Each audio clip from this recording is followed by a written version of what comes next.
Gianni Grippo, welcome to the podcast. How are you? Good. Thank you guys for having me. I appreciate it. No, it's a pleasure, man. It's good to catch up. We've obviously been trying to get this in for a couple of weeks, so I appreciate you being flexible. But we got there in the end, so it's good to meet you. And it's quite good timing because obviously we've got Who's Number One, which is right around the corner for you. You're fighting our local boy, Owen Jones. He's not now.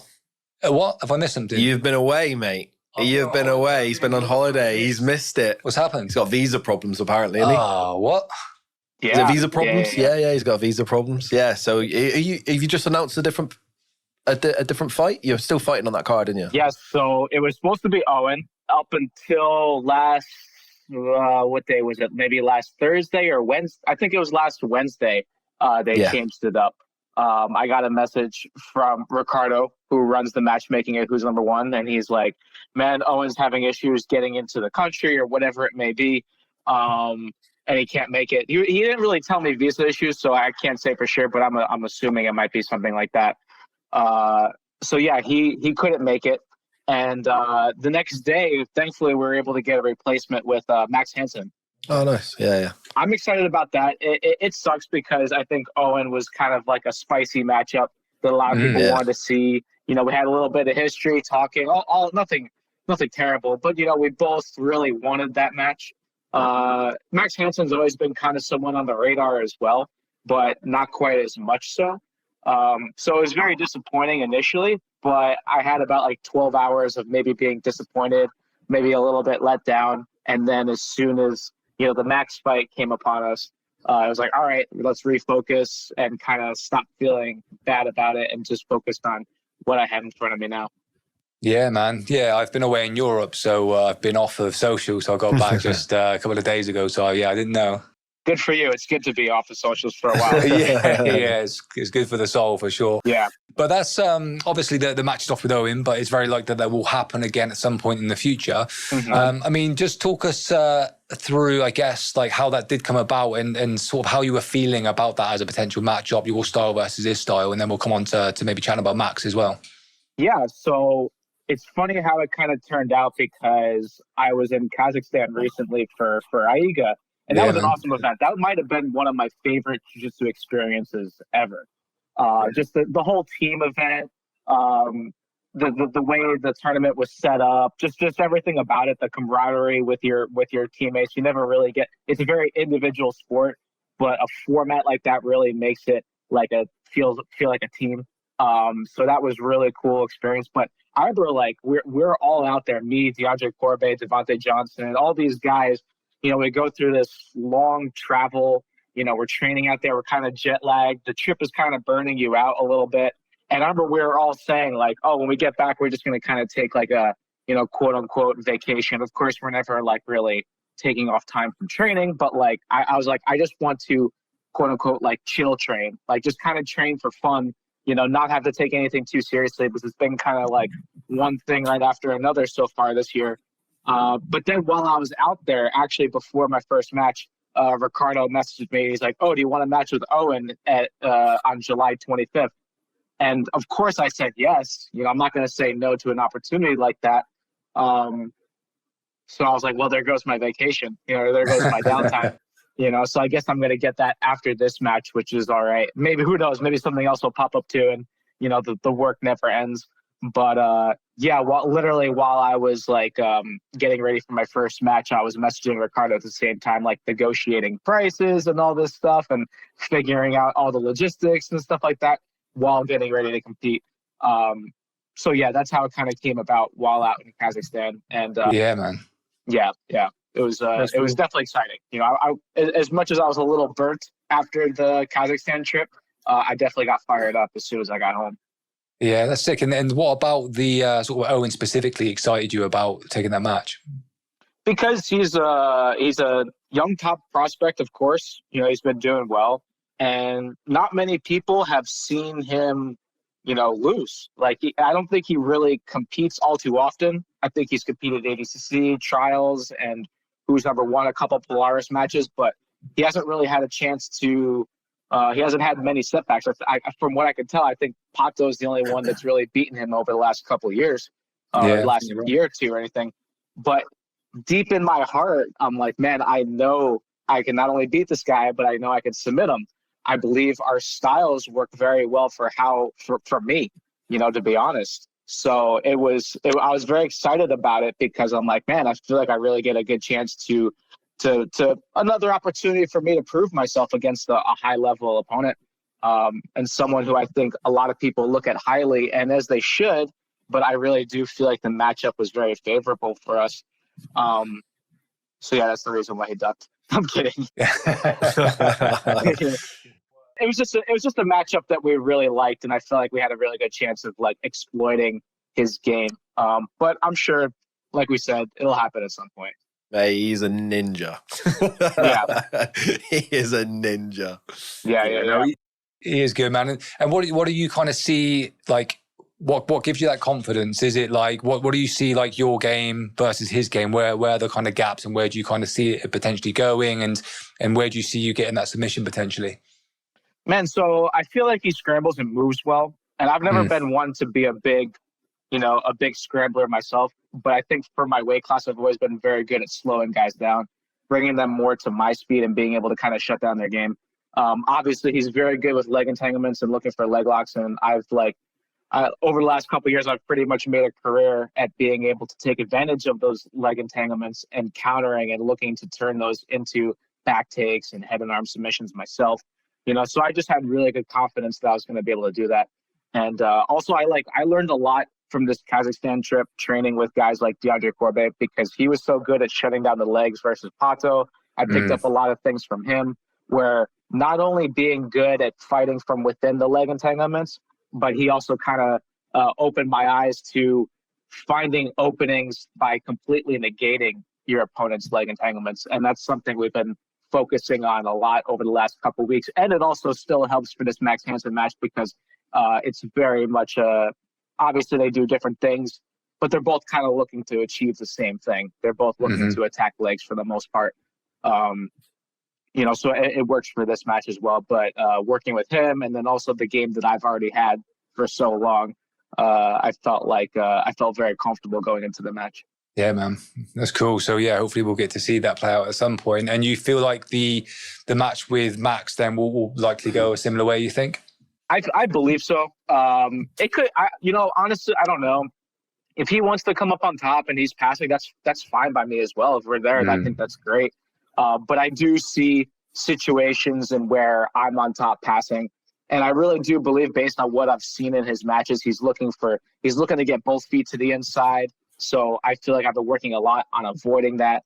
And the way he plays guard, kind of like a knee shield, I feel like I can exploit that as well. Just kind of very heavy with my hips and try to start folding, passing from there, getting into leg weave, stuff like that. And I'm sure it won't be easy. I'm sure it'll take me a few attempts, but hey, we got a 15-minute match to work with, and I'm confident in my ability to be able to cook guys. The longer a match goes, I really do believe that's better for me. I do remember when I fought at one earlier this year against Gabriel Souza. It was a 10-minute match, and he got the decision. And I remember feeling like, man, I wish I had those extra 5 minutes, because I could feel him starting to tire out. And I felt like my energy was just increasing as the match went on. So I'm looking forward to that extra 5 minutes to work with, unless we don't need it, of course. That would be great too. But but if we do need it, I do find that to be in my favor a lot of the times.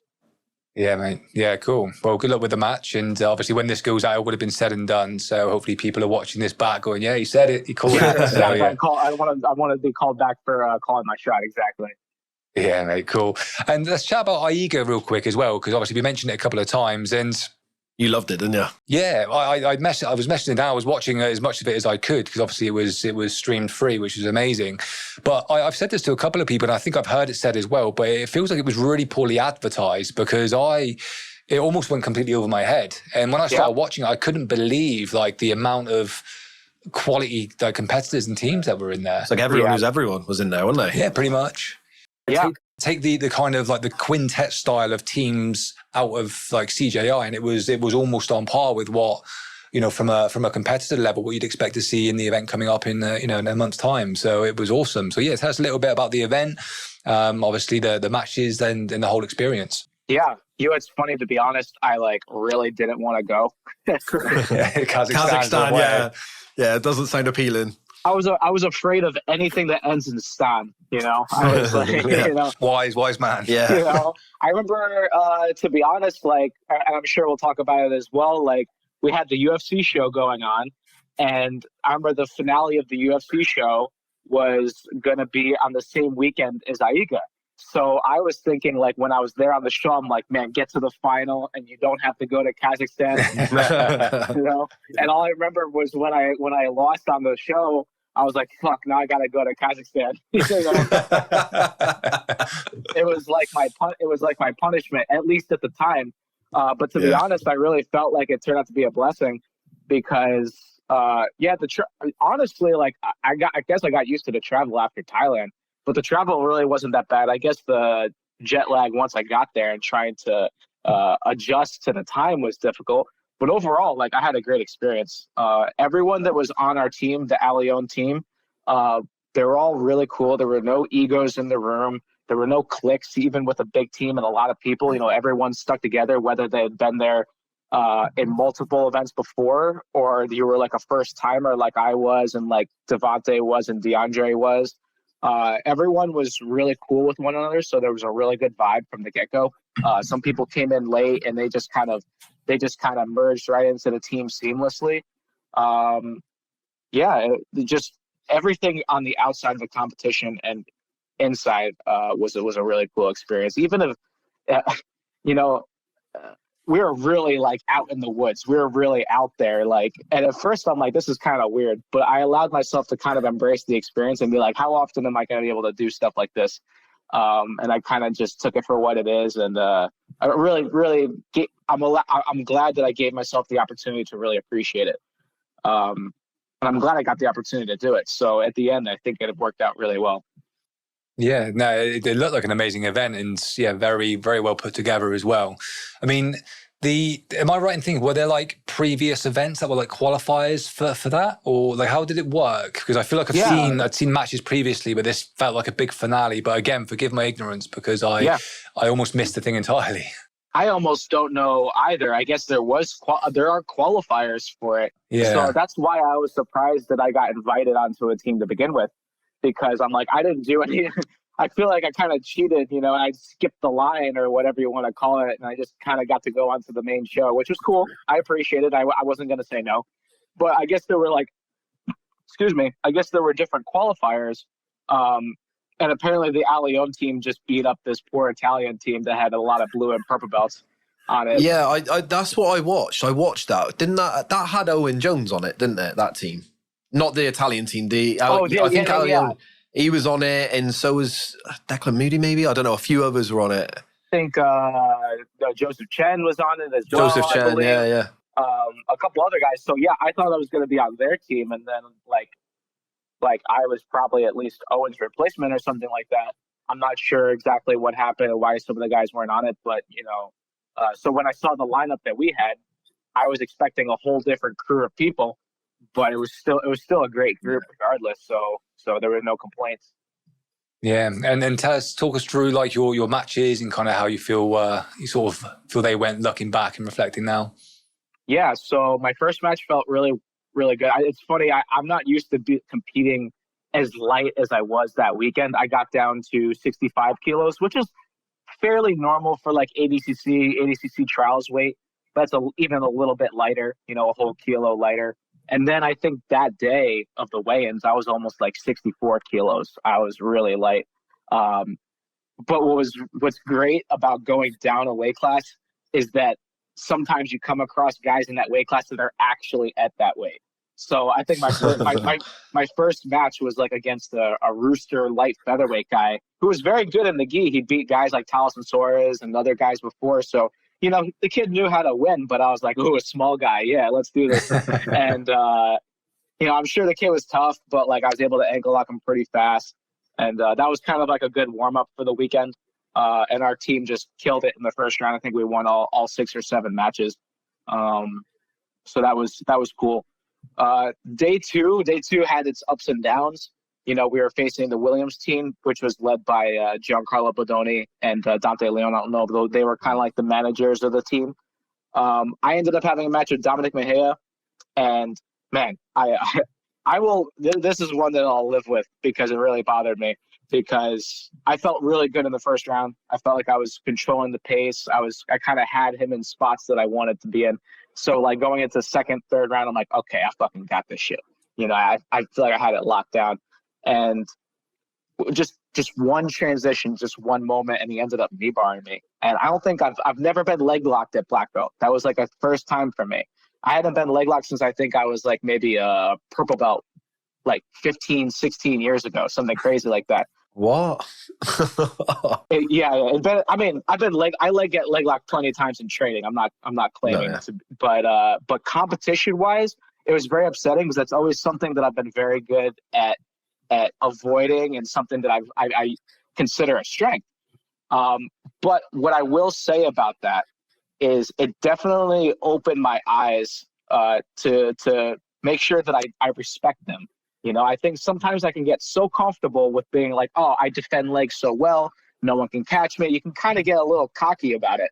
And going into the Owen match and now the Max Hansen match, it may have been the best thing that ever happened to me, because it forces me to respect them again. And instead of just taking it for granted, like, oh, I don't get leg locked, I'm going to be fine. Now it's that little reminder in my head that like, no, I can't take this for granted. And just because I've done well in the past at defending them doesn't mean it's going to be the same this time. So it was a very, very valuable and unfortunately a very expensive lesson that I had to have. But it is what it is. It was a good experience. Congrats to him. And also he's like someone who's in my weight class usually, so I'm sure I'll see him again. And I told him that after. I told him we'll see each other down the road again, either at trials or ADCC or any of the million events that are out there these days. So there was that. It's that. And sorry, let me know if you guys want to interject. No, it's great, mate. Yeah. And that hurt me because our team ended up losing that round 4-3. And like, there were other matches, obviously, but I was very upset about that because I felt like I had a very favorable match. And one that when you look at the list of like the 7 head-to-head matchups, I'm like, that's the one that I had felt like was one that we should have had, It sucked with DeAndre and Dante Leon. They had a super close match that I feel like could have went either way. So just little things here and there. I take responsibility for us not being in the final because I felt like when you look at it on paper, I felt like I had one of the favorable matches that we should have had. So obviously that's disappointing. But another thing I loved about the team is that we probably had about 10 or 15 minutes of like real disappointment, once we lost. And then like the manager of the team and everyone just started picking each other up. And we were just like, okay, guys, there's still a lot on the line for third place. Let's get this. Let's not leave this any more money on the table. And we all got fired back up for that third place match. Which at first I don't know what everyone else was thinking. I don't know how their mindsets were. But we were watching Kasai versus the Dagestani team, and we kind of assumed we were going to face the Dagestani team because Kasai was stacked. But I kind of thought like, oh yeah, I know these guys are tough, but we'll run right over them. I'm sure. I watched them fight Kasai, and they were like tooth and nail with them the entire time. And I'm starting to go like, oh my god, maybe this isn't quite as easy as I thought. And you just look at those guys. They're fucking scary looking. Yeah, they are, right? Yeah. Dude, my biggest accomplishment of the weekend was being able to get one of them to laugh at one of my jokes. After my match with their guy, I went up to him and I said, "Man, you guys are tough." I'm like, what did I say? I said I should come to Dagestan 2-3 years and forget. I don't know. Yeah. That's the quote these days. That's the joke these days. And they all kind of laughed at that. I'm like, oh, you guys are human. because they're just so stoic and serious all the time. It's hard to get much out of them. But yeah. So anyways, my third place match with one of the guys was super tough. Those guys are like, I don't know how good they are overall at jiu-jitsu, but they got great wrestling and they are tough as hell. Like they are incredibly hard to score on, and you basically got to break them to submit them. Like they're not going to tap easy to stuff. So I had a super long match with the guy for third, and it was a very satisfying win. I didn't know who he was. He was someone completely new to me, but I could just tell that he was really tough. So it was actually a very satisfying win, having to grind through a super tough opponent like that. Yeah, man. What was the prize money for first, second, and third? Because I can't remember what it was. So first was 500,000 for split between the team. And then I forget what second was. I think it was like 300,000, and then third was 150,000. Oh, nice. So you still got a good amount of money. Oh yeah, As you compared, yeah. Yeah, I can't complain. You know, I think for me that was probably the biggest payday. Like when it was all divided up, I think it was like different for everybody because there was like a team A guy getting a certain amount, and then like if you had a certain number of wins, you'll get more. So it's not split evenly, but it was good for me. You know, I definitely appreciated it. I'm definitely hiding that money somewhere, you know. Yeah, the Dagestani guy that you fought, was that the same guy that Fabrizio Andre fought as well? No, that was the guy that fought Pato, and it was a little weird. Yeah. Well, but they had a fight because I guess I don't know exactly what happened, but I guess the guy he fake tapped. He kind of fake tapped. Although it wasn't like super obvious to me. I guess he did, but it wasn't overly obvious. Yeah. Either way, but there was a funny story to this because there wasn't so much a fight with him as there was with some of the Dagestani guys on the side. Yeah, yeah. Now, it's really funny because the Dagestani guy, I forget his name, and it's impossible to pronounce for me, but the Dagestani guy that ended up pushing Pato, I don't know if you remember seeing that part. There was a guy that got up. He wasn't in a rash guard shorts. He was just in a t-shirt. He got up and pushed him. That guy was on our team. We had this guy was on the Alion team. Okay. But he's buddies with all the Russian dudes. So he was over there. And we're like, hey, that's all. And all weekend, like he was the second guy for me. He was like my backup, right? And I felt this pressure because I'm like, man, they might have to put him in at some point. Because all he said all weekend was like, I want to smash Pato. I want to smash Pato. He said it all weekend. And we kind of knew like they were going to put me in against everybody. They weren't going to put him in, even though he's very good. We were thinking if maybe Dorian was going to be in there, maybe this guy would have been a good matchup because he can kind of cancel out that wrestling game. But like with anyone else, we knew it was going to be me. But I'm like, oh, look, he got his chance. He didn't really get to smash him, but he got in his face a little bit there. So he had his moment. Yeah, mate, that's funny. Yeah, it was wild for a moment. I thought it was going to go off, but they managed to contain it pretty quick, so it was good. But I was asking about the Andre match because did you see the submission that he did? I forget what you call it when you. No, I haven't seen it. No. You're kind of on the back and you just reach and grab the leg and like put it up. I don't even want to talk. I don't want to talk about that submission. It's just fuel for nightmares for me, and all terrible for me. No, so that was like the Sulov stretch. That's it, yeah. That was the Sulov stretch that Fabrizio Andre got on the guy that DeAndre actually submitted. But that was what also put me out for a while. Josh Cisneros caught me in that at ADCC trials in 2022, and I tore my hamstring really badly. I was about to say, I'm not surprised. I had to get surgery. So that guy was like holding out for a little bit. I know when you said how tough they were, I thought about that instantly. I thought, fuck me, hey, like that. Like that's the worst submission. Yeah. That's the worst. I know exactly what you're on about as well. My hamstring ripped immediately. Just shows how like I'm not that flexible. You know? Yeah, but, man, certain positions. My leg went right away. So I saw that and I was watching on the TV and I was just like this. I'm like, I'm not watching this. I didn't even see the finish because it was bringing back some bad memories. Yeah, it was brutal, but you know, again, from a spectator's perspective, you know, it was a cool submission, but yeah, it was brutal. Yeah, but no, it was a cool event, man. All right, let's talk about UFC because obviously we had the house, we had UFC BJJ 1 and that comp, and it was great to obviously see you and Kivan on there.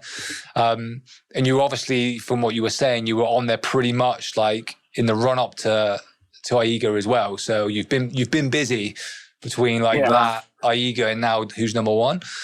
So yeah, tell us about that, because obviously it was, I guess a bit of a landmark event, really, wasn't it? UFC finally getting involved with jiu-jitsu, kind of running this like, sort of Ultimate Fighter style TV show. And, it is what feels like the start of what could be a real, sort of rocket up the ass jiu-jitsu. Yeah. So yeah, tell us, I guess, how you ended up being on the show, and then talk us through the experience on the show. Man, so it came up really last minute.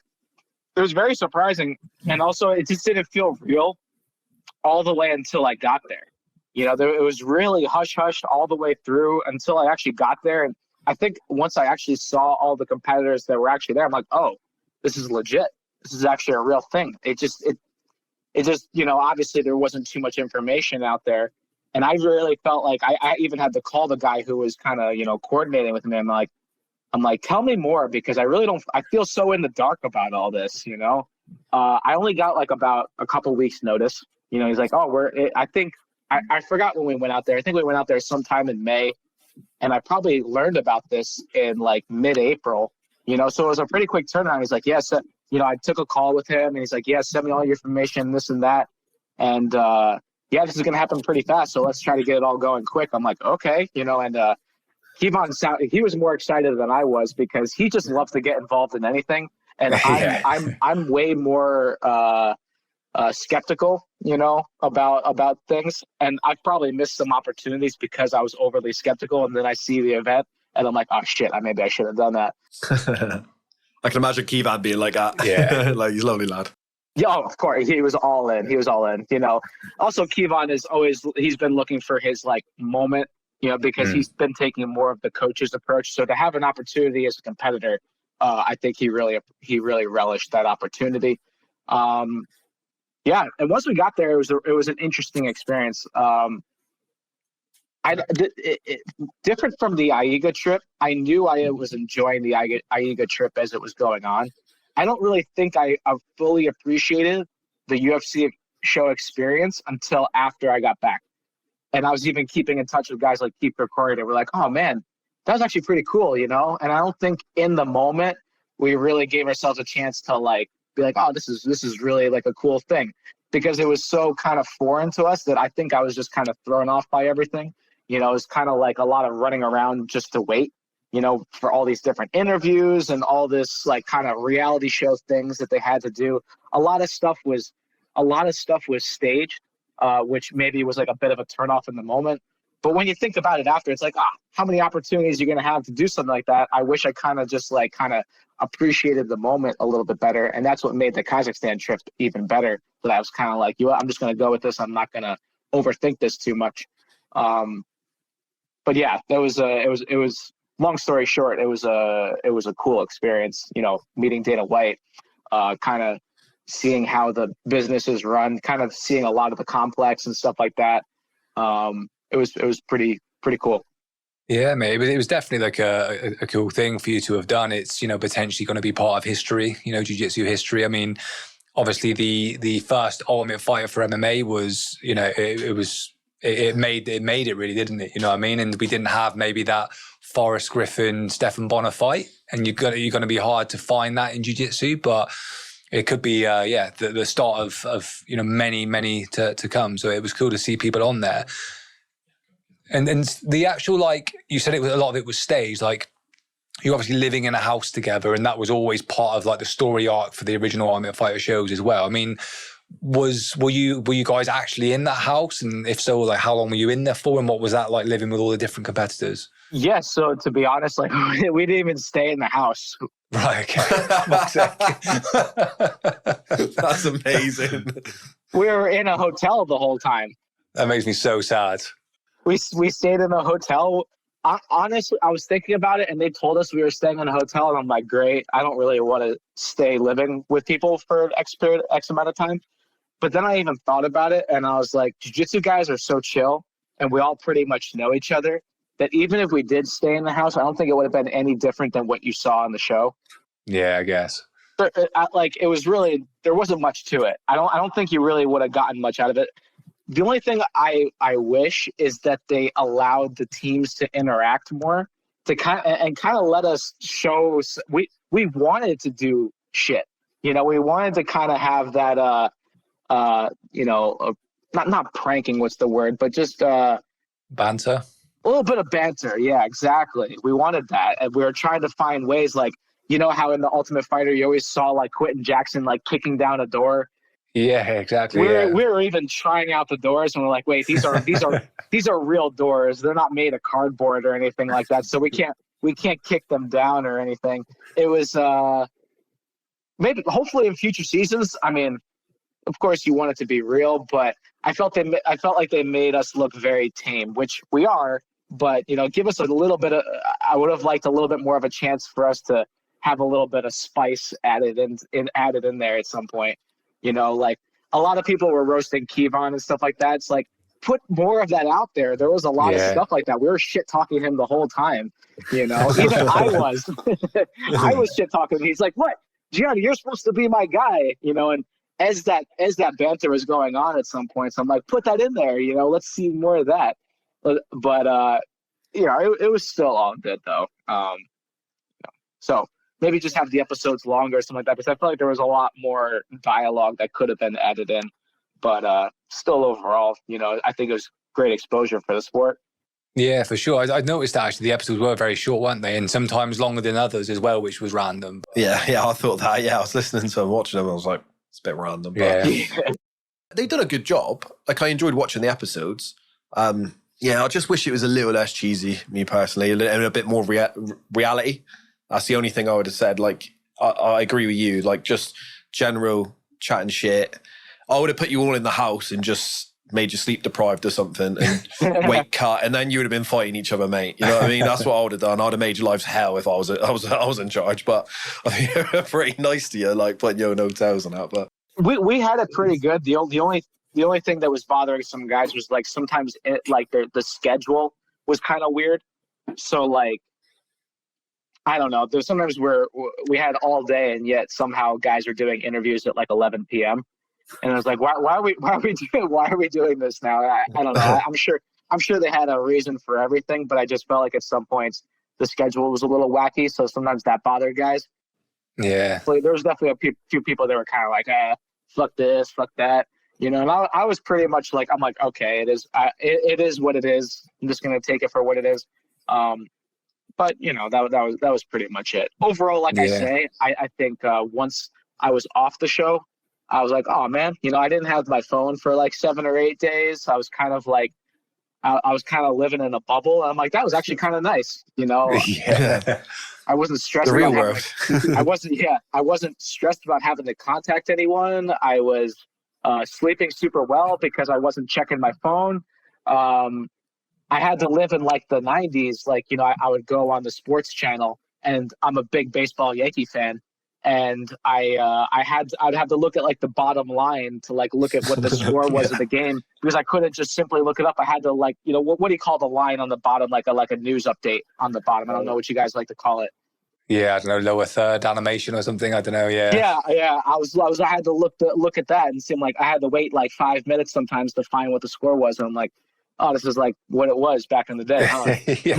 Mate, I'm old enough that I remember teletext, if you ever had that. So that's how old I was very young, but I remember teletext. I recognize the name. I don't know. I know we're different places. We all call it different things, but I think I know what you mean. Yeah. Yeah, man. It's madness. And remind me, whose team were you on again? Who was your coach? Yeah, I was on the Brazilians team, Harrison's team. Okay. And how did you find that? Did you have much kind of like coaching interaction with him? I had none. Okay. I was definitely jealous after the show watching Mikey, be able to coach everyone. And I mean, no disrespect to Harrison, but I think he was put in a pretty tough spot because like he could barely speak the language, I find that peculiar. Well, it was funny because we heard going into the show, me and Kevon were hearing all these rumors of who are going to be the coaches. And, I love Mikey. Mikey and I actually go way back. But sometimes, like, he talks a lot. And I'm like, man, I don't know if I can handle this for a whole week. So I didn't know who the other coach was. I'm like, man, maybe I want this guy, And they, just he'll be a little less like in your face like Mikey can be sometimes. As much as I love him, of course. But then when I saw, so Mikey came in as the first coach and he was evaluating all of us, and it was really cool, and trained with him a little bit and stuff like that. And then when Harrison came in, I was like, oh shit, this kid doesn't speak English. I was like, oh, please, Mikey, pick me. Not directly like that. So yeah, I ended up getting picked by Harrison first. And Kevon always tells me this. He's like, Gianni, what the look on your face when you got picked made you, it looked like you looked like you were being held hostage. I guess my face wasn't hiding my disappointment, but honestly, we ended up having a stacked team. It was like me, Keith Gregorian, Josh Cisneros, Andrew Tackett, Andy Varela, a couple other really tough guys as well. So we had a really good group, but unfortunately, there just wasn't we didn't have the ability, not that they didn't want to, but we didn't really have the ability to be guided by anyone. Just because there was the language barrier, which made it super difficult. Yeah. I find it bizarre. I find it absolutely bizarre. That they've done that. You know what I mean? Yeah, I feel like they missed a trick there. Yeah. Like just a bit, like a big personality in that role would have been really good. Yeah. Especially for people who are non-jiu-jitsu people. Like just looking at the sport, they got, you know what I mean? Like it would have been like they got Mikey yapping everyone's head off, and then they got some Brazilian guy they can't understand, and he can barely talk. Yeah. It's just complete opposites, isn't it? Obviously, I believe there's a talent discrepancy, but I feel like they should have had Gio Martinez in there. I think they have history. I think that Mikey's good at squashing beef for the most part, but I still think that they kind of don't get along. That would have made for some great entertainment, in my opinion. And they would have actually not liked each other, maybe. You know what I mean? And then, of course, and then they would have wanted to win. There would have been a little bit more heat. No one really cared what team won. There wasn't really much competition between the teams. It was what it was. I think it ended up being even anyway. One guy from each weight class was from one from each winner was a Mikey or Harrison guy. But really there was no real keeping score of that stuff, which I'm sure would have been the case if there was a little bit more animosity between the coaches. Yeah, I think I've heard lots of rumors about the UFC obviously trying to get in Gordon, trying to get in Craig and some of these bigger names, but weren't able to do so. And some of that was because of these contract issues, apparently. I mean, you were obviously at AIGA very shortly afterwards, so I'm guessing you weren't kind of tied in necessarily. But, what's the situation there with you now? Obviously, you're on Who's Number One as well. Are you still under contract with the UFC? And if you are, is it exclusive? Or what's the crack with that? Yeah, so you're only getting an exclusive contract if you won the whole thing. I see, okay. So me going in, when I was thinking I'd love to, obviously, if you're going to do something, you want to win. But I was also getting people telling me because I do like the idea to some extent, in some ways, if you think of it, I do like the idea of stability and kind of knowing where you are. This year has been amazing. I've been able to go to different countries, compete in all these different events. I've had a great experience being well-rounded everywhere. I've literally almost been everywhere this year so far, and it's still only July. But then the issue. But I also like the idea of kind of knowing that you're going to have some type of income that is going to happen. At some point. Yeah. Now, the only problem is what people would tell me is I think for the winner of the show, you get a 4-fight exclusive contract. And it's this amount for each fight. And I'm like, that sounds great, right? But also at the same time, I don't think that there was a year. I don't think it was a year contract or a year and a half contract. I think it was 4 fights for however long it takes. Okay. And then the issue with that is maybe 4 fights in 1 year, that's good, but maybe 4 fights in 2.5 years, and you're not able to do anything else. That's where maybe the problem lies. So I do get that side of it as well. So it kind of depends on how you feel. I do also notice, and it kind of sucks when you look at that 77 kilo division, I think Craig Jones just pointed it out a couple times. It's Mika Galvao is with Flow. Andrew Tackett is with UFC. Who's the other one? Rotolo is with one. and Joseph Chen is kind of like a free agent, and there's other guys, you know, kind of floating around. But those exclusive contracts kind of kill the best matches that you can find. Yeah. You know, so I understand both sides in some way. So yeah, that's all I got to say about that, I guess. Yeah. I think if are they going to do it same sort of thing as the actual UFC? Are they going to do like weight classes divisions? I think so. In like a league, and see, once it's like that though, that's like a different thing again, isn't it? You know, in 2 or 3 years when they've got all the weight divisions, and you know, you got your top 10, 15 guys of each, you know, all the top guys will eventually filter into the UFC. That's the truth of it. They're not going to not have that opportunity. And then again, when you're saying that they got 4 fight contracts, they're going to be fighting fairly regularly, especially in jiu-jitsu. It's not even like MMA, is it? You know, they can fight all the fucking time, really. You know what I mean? So, you know, that's when it's going to be exciting. Yeah. It's not now. It's in like 18 months, 2 years when they've got, you know, when they got like world champions, you know, for each weight class, and people are going up and down weights, and it's all the same sort of thing. And you can create that hype, you know, that's when it'll be really, really cool. Yeah. When they have like a real roster set. So I understand that as well. Yeah, for sure. Yeah. And once it gets to that point, I think that's when it'll be exciting. I don't see anyone competing with them once they do that in jiu-jitsu. I just don't see it. I don't see, especially for the top guys, there'll be nothing more appealing, in my opinion, than that. Like, it'll be cool to do events still, like, but like you said, having a set salary or a set amount of fights every so often, most jiu-jitsu pros are poor, mate. So any of the top guys are going to take out with, you know, both hands, and they really. I do understand, because I also, it's just the idea of being able to not have to hustle at least as much when it comes to like finding matches or like finding events. You know, I always kind of like bug the guy on who's number one to like get me on a card, or like, you know, messaging, you know, kind of putting my name out there to compete at one and all these different things. Like, at least you wouldn't have the struggle of having to do that. You could be a professional. Yeah, you could be a professional and kind of just be in one thing, and when you're called upon, like, let's do it. It'd be cool if they allowed you to do like an event though as well. Like you have your contract, but you can still maybe go do CGI, or you could do ADCC, because that's like, you know, I mean, just a one-off. We'll see how that goes. That'd be good. If it took you out of everything completely, especially like out of ADCC or CGI, that'd be kind of disappointing for sure. Yeah. And what did you make of the Octoball? I thought it was cool. You know, I thought it was very cool. At first,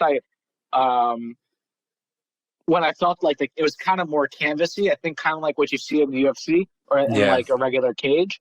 But honestly, it felt great. You know, I thought it was a good surface. I like the format, you know, where there's no resets. You know, the ref doesn't have to get involved, especially when you see guys who are like wrestling. You always see them going out of bounds every 10 seconds, and it's impossible to reset them properly. You know, so there's basically, you know, the ref doesn't have to get involved, which is cool, except for just stopping a match when there's a submission or whatever it may be, or if someone's doing something illegal. So it's pretty cool. It was the first time I ever got to kind of be in a pit or a bowl of any kind. So I thought that was like a cool experience. And I see jiu-jitsu trending more in that direction in all kinds of events. So I just thought it was a new, cool, innovative way. It was kind of like a skateboard ramp. You know, it wasn't so much the pit like an angle, but it was kind of like a curve in, which was kind of cool. I thought it was awesome. Yeah, I think there was the one match where I think it was maybe Tackett, where he kind of like ran up it, and almost it looked like he was going to go over the top. Yeah, well, there was one where the ref he probably jumped the gun a little early. I think he got scared thinking that they were going to go right out. Where Tackett was like, "No, we weren't going anywhere. It's fine," because he actually had like a nice guillotine in place when they stopped it. I think that was like the one time, and including on CJI, there was like no resets either. So. Yeah. You know, there's still a little bit of a learning curve for the referees, I'm sure, as well. He had to remember, like, I don't have to reset them. It's going to be okay. How boring is it when they just constantly reset? Do you know what I mean? Yeah. It's my pet peeve with watching jiu-jitsu. Like, that's why I'm so excited for CGI. Like, no resets. You can live in the moment. Like, no referee interference. Just straight up grappling. So good. And the flat mats, they can be as huge as you want. The guys are still going to find the out of bounds almost every time. That's just the way it is. And also, that's how it is in like IBJF, because guys will game the system as soon as they're in a little bit of danger. They're right by the out of bounds and roll out of bounds. My God, I lost to so many guys because of that shit. So I know it so well. So it's cool that there's not that aspect anymore. I would love to fight those kind of guys in a bowl, because screw that. They would want to get those advantages and then roll out of bounds as soon as they're in danger, and then reset back on the feet. Yeah. I think it's going to make watching sort of just open mat type jiu-jitsu events quite difficult after some time, when we've seen more UFC, when we've seen more CJI. I think then going back to the open mats and then the stoppages is going to make it difficult to spectate, and I think frustrating to compete, I'd imagine, as well. I agree. Yeah. I think it's probably already trending in that direction. I remember we went to the competitors who wanted to stick around a little bit longer. We got to go watch the Fight Pass a couple days later with Adele and Fionn.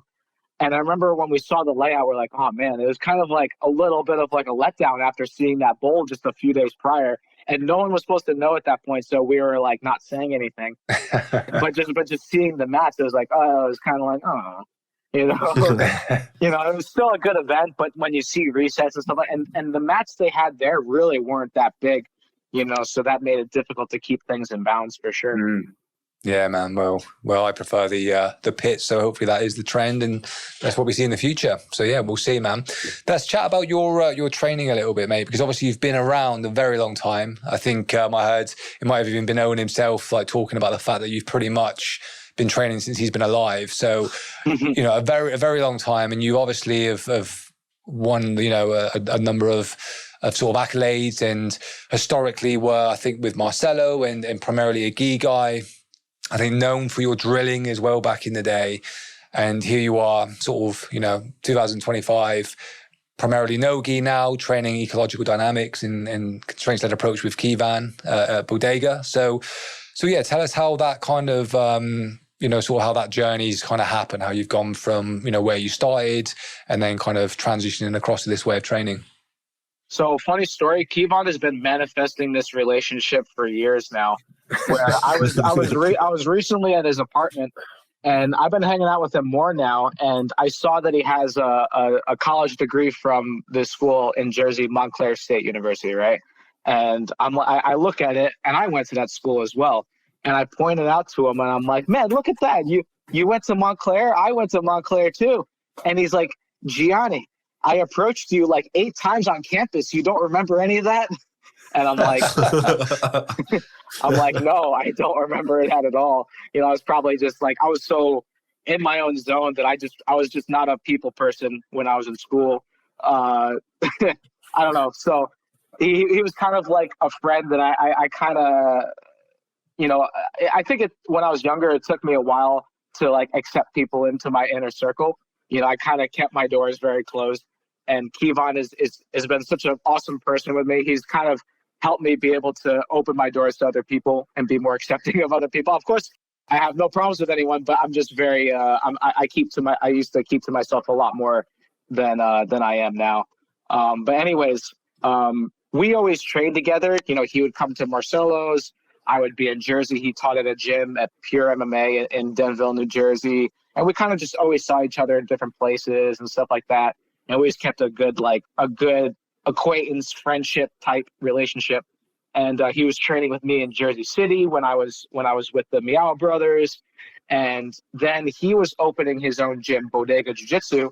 And I was kind of just figuring my own thing out. I was trying to open a gym of my own, and I wasn't doing a very good job at it.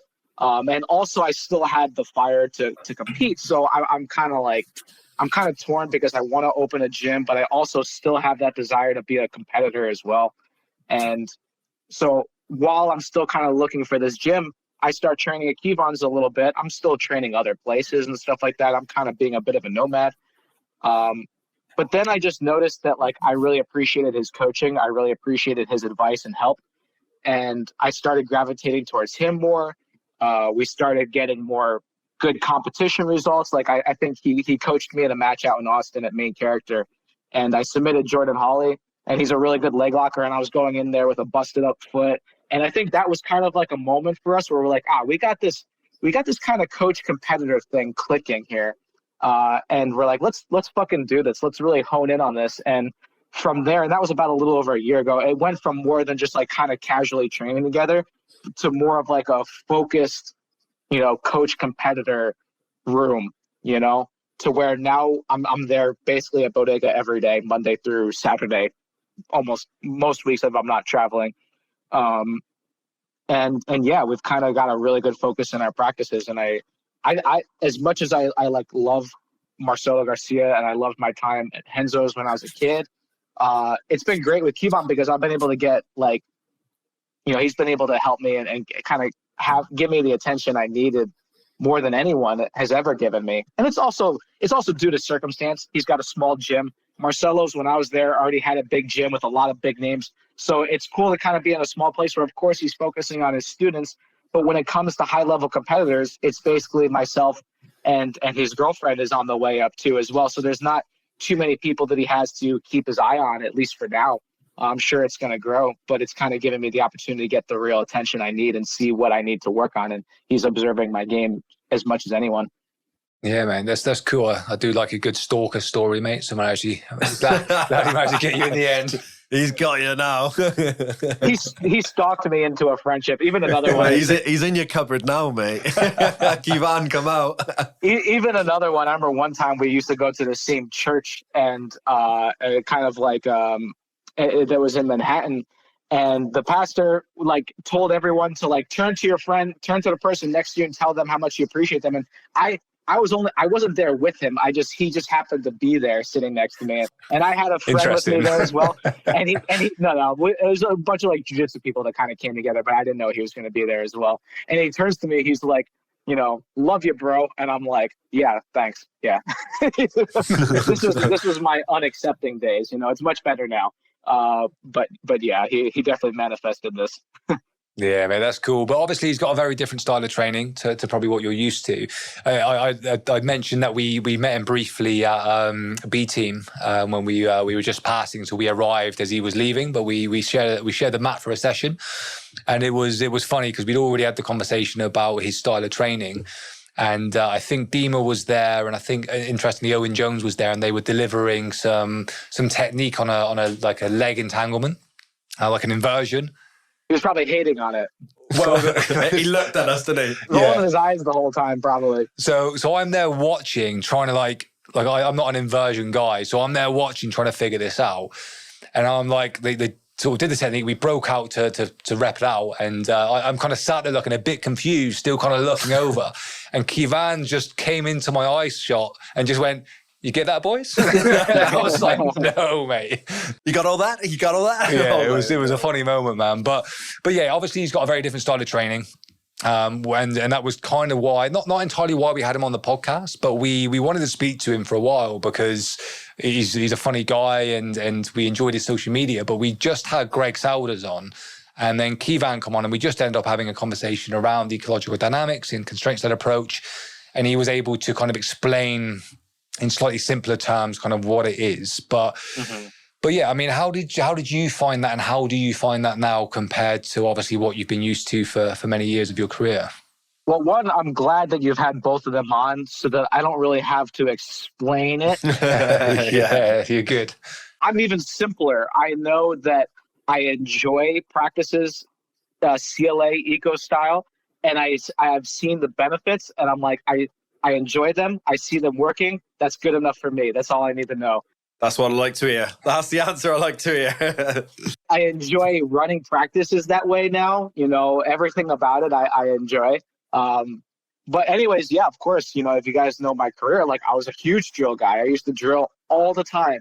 I talked about it on Flow recently a little bit. Like I used to drill 3 hours a day sometimes. Whoa. Because I was in college, and sometimes I would miss practices. So I'd make up for the time by drilling more when I could on my own. I was a psychopath about it. And I'm not going to come here and completely bash it because I was able to succeed a lot with it.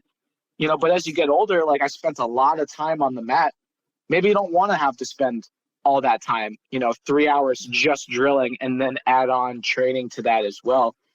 So anyways, going back a step, I remember Kevon introduced it to me because he was a big fan and supported and followed Greg Souders as well. And he's like, man, let's try to do a few practices like this. And this is before we really had the coach competitor thing. It was more just like meeting eye to eye and just training together, And I was like, okay, cool, let's try it. You run it, you show how it goes, and I just him running some of the games in some situations that I really wasn't as comfortable with or as good at, and just putting myself in those spots and realizing, oh wow, I'm learning a lot just by trying and failing in these games constantly, rather than having to see a linear technique to help me get better.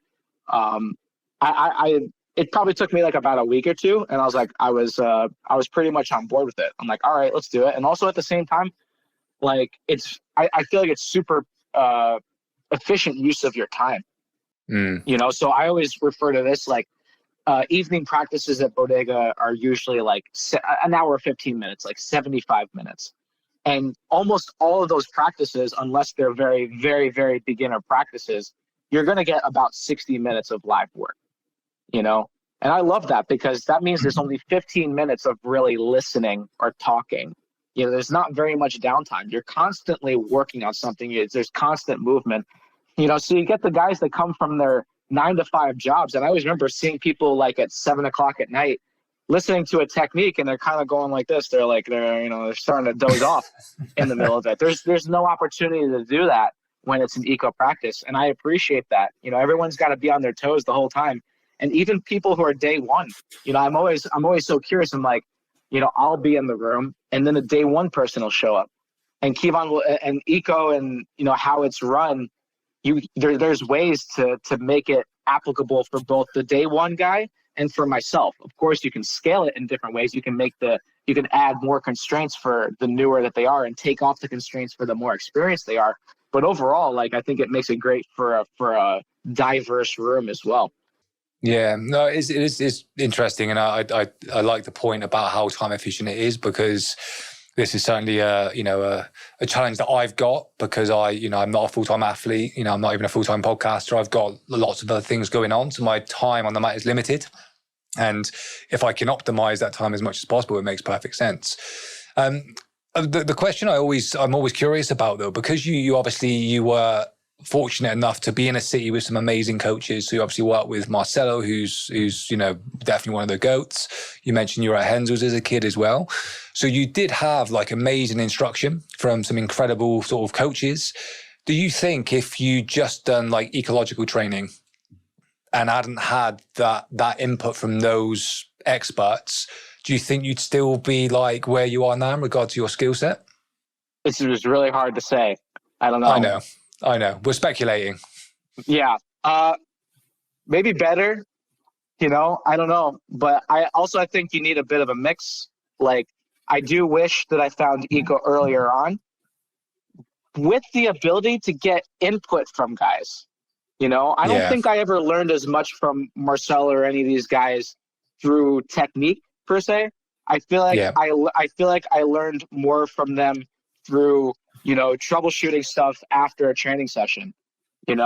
Like if there was a mistake in training, I felt like those were, and we went over it afterwards. I feel like that's when I learned the most from these guys. So same thing could be applied to eco, and it would be obviously more focused on a certain spot.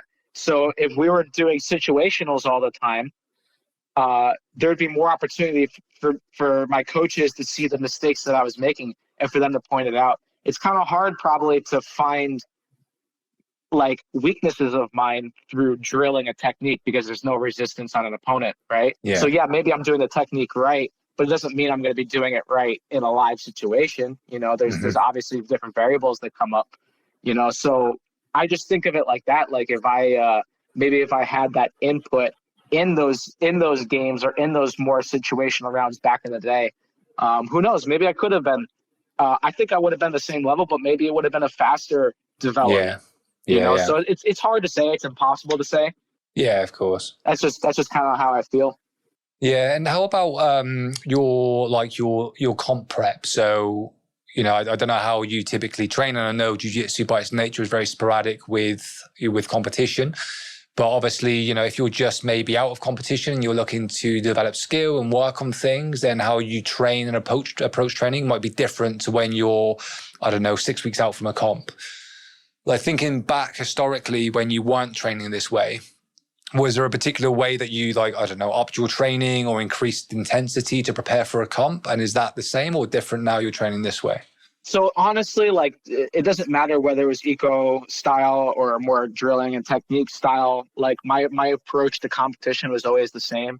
Like whatever volume whatever the amount of volume I was doing at each phase, like now or back then, always stayed the same whether there was a competition coming up or not. So what I mean is I never really upped the intensity. I've always kind of prided myself on staying consistent throughout the entire year. But going through phases where say a competition is not coming up, more of an experimental phase, maybe I'll these days I'll kind of tell Kiva, or I don't even have to tell Kiva, but he'll know. It's kind of an off season. So we could do different games around things that maybe aren't quite as much my strengths. Right now, obviously, we've been doing games based on more of what I can see from my opponent or what my strengths are, And same thing goes back in the day too. I would drill the same amount as I would, before a competition or after a competition. Nothing would change, but maybe I would just have different focuses. Obviously outside of a competition, I'd be working on different things. I'd be drilling new things. A competition was coming up, I'd be, drilling the things that I'm best at. So really, I never changed the volume. I guarantee you, after we come back from Miami, I'm probably going to be back in the gym Monday morning. It's just so ingrained in me that it's impossible for me to really stay away. So the routine always stays the same, but just maybe the mental focus or the mindset in those sessions changes. Yeah, no, that makes sense, man. And the actual competition day, when you're at the venue and you're about to sort of step on the mats, do you have any sort of warm-up rituals or anything that you kind of go through to prepare yourself? I mean, I like to go through nowadays. I like to go through a few games, kind of real basic light stuff. But I always try to tell people this because I think it is important. I never try to be so set on a routine before I compete, because sometimes there's circumstances, maybe the venue is not laid out the way you expected. There's, sometimes you used to go to these IBJJF competitions and there's no warm-up mats. You don't really see that as much anymore now. But sometimes, you're not in the most ideal situation when it comes to warming up or getting yourself prepared. I remember I competed, I had 60-something matches in 2018.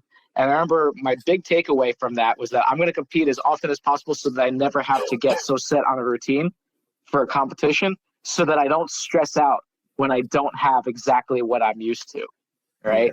So, I mean, I'm sure who's number one, they're going to have giant warm-up mats and my partners will be there. So it'll be pretty easy for me to do exactly what I want. But I always do tell competitors, try not to be so set on having one routine before you go out there to compete. Try to be open-minded. If you're not able to drill or do whatever you like to do, bring a jump rope with you, bring some bands with you, just so you can at least keep your body warm doing some basic calisthenics, stuff like that. Sometimes, Kevon's competing too, so he's not able to help me warm up. So I have to do, solo stuff, which looks silly, but as long as I stay, warm enough, that's really all I need at the end of the day. So I try to always tell people to be adjustable in those situations. No, it does make sense. I think we've spoken to somebody about this before, and they said that, if you attach yourself to, certain behaviors that are out of your control, when it kind of goes upside down, it just becomes very stressful and adds to the actual stress of the competition itself. So that makes sense. And then thinking back to your kind of success over the years, I mean, you've talked a little bit about the kind of almost borderline psychopathic approach to drilling and your work ethic and everything else. But what do you think has been the key to the success you've had? Is it that work ethic? Is it the mindset? What would you say? I definitely would say work ethic, because I don't think I've ever been the most talented guy. I never will be. But I've just always, I've always stuck with it. I've never gotten too high on myself when I've succeeded. Even when I've succeeded, I've always tried to see it where I could be better. And especially when you lose too, I've always kind of looked at where I can be better. Something that I take note of now is I remember watching the World Championships when I was younger, and my dad pointing this out to me. We used to go every year together. You know, I would compete in the juvenile divisions, blue, purple, brown, and we would watch the black belts. And I think, you know, he made a point where you would see some of the same guys, as talented as they were, they would lose to the same guys every year in almost the same way. It'd be the same matches. And I'm like, why is that?